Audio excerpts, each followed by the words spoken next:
We are happy. Okay. Now we are talking about the PSDH. This is the same shift for high pressure. So because this shift has got two functions, one is HH and one is LL.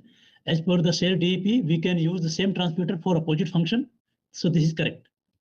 So will sense high pressure, will sense high suction pressure, pump suction pressure,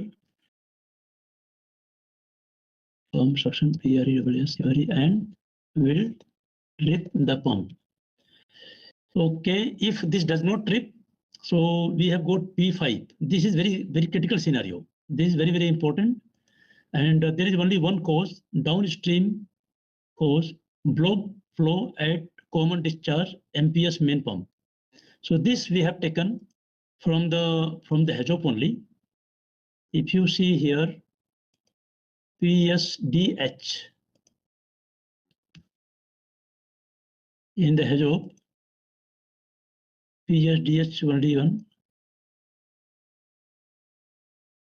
So there is only one cause for pump suction pressure high. So this is downstream cause, blocked flow at common discharge of MPS main pump.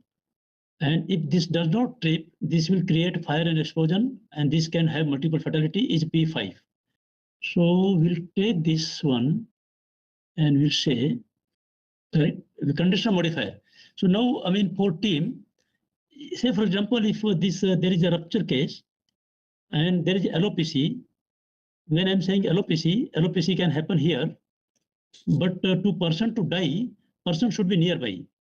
Now I want to know the occupancy factor. What is the occupancy factor of your operator in this area? I would say less than 10% of time, right?